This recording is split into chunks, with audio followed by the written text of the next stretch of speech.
తమిళనాడులో తీవ్ర ఉత్కంఠ ముగిసిన తరువాత ఈరోజు 10 గంటలకు ముఖ్యమంత్రిగా దళపతి విజయ్ ప్రమాణ స్వీకారం చేయబోతూ ఉన్నారు.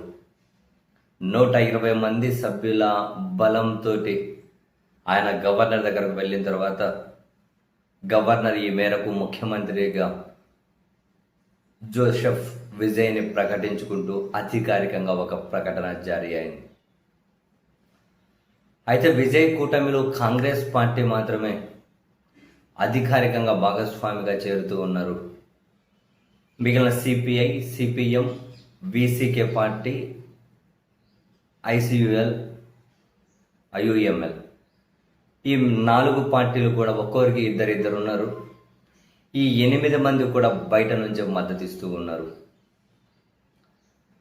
వీళ్ళు మాత్రం స్టాలిన్ నేతృత్వంలోని డిఎంకే కూటమిలోనే ఉంటారు. విజయ్ ప్రభుత్వం నడపడానికి అవసరమైన మద్దతు బయట నుంచి ఇస్తూ ఉన్నారు. ఈ నెల 13 లోపు బల నిరూపణ చేసుకోమని చెప్పి గవర్నర్ డెడ్లైన్ పెట్టారు. సో విజయ్ బల నిరూపణకు వీళ్ళు సహకరించబోతూ ఉన్నారు, బయట నుంచి మద్దతు ఇవ్వబోతూ ఉన్నారు. అండ్ స్టాలిన్ కూడా ఒక కీలకమైనటువంటి ట్వీట్ చేశారు. తమిళనాడులో ఎలాంటి గందరగోళం ఉండకూడదు అని మా మిత్రపక్షాలను స్వేచ్ఛగా నేను నిర్ణయం తీసుకోమన్నాను. వాళ్ళు స్వేచ్ఛగా నిర్ణయం తీసుకున్నారు. వాళ్ళ నిర్ణయాన్ని నేను గౌరవిస్తూ ఉన్నాను. వాళ్ళు డిఎంకే కూటమిలోనే కొనసాగుతారు. మేమందరం కలిసి తమిళ గౌరవం కోసం, ప్రజా సమస్యలు, తమిళనాడు అభివృద్ధి కోసం అలుపెరగని పోరాటం చేయబోతూ ఉన్నాము అని.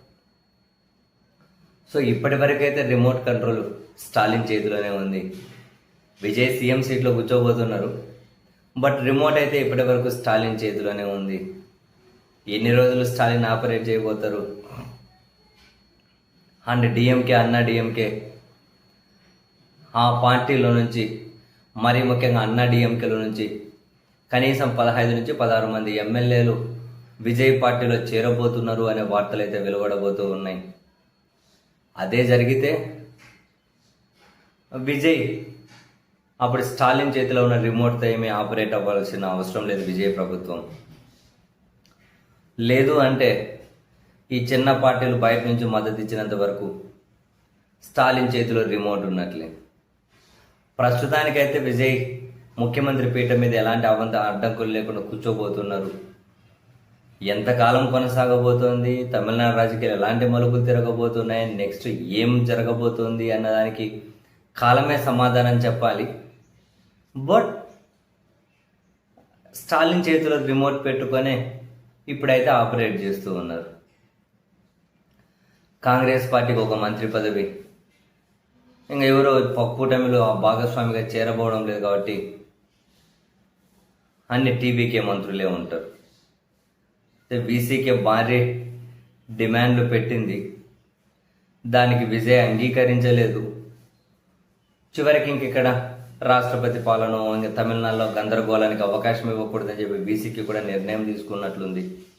అందుకనే బయట నుంచే మద్దతు ఇవ్వాలి అని చెప్పి వాళ్ళు డిసైడ్ అయ్యారు.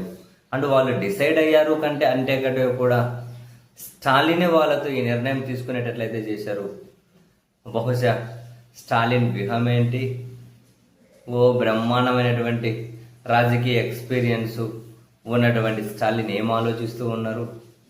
తమిళనాడులో ఏం జరగబోతుందో ఫ్యూచర్లో చూడాలి. కానీ ఇప్పటికైతే ఈరోజు 10 గంటలకు ముఖ్యమంత్రి పీఠం మీద విజయ్ కూర్చోబోతున్నారు.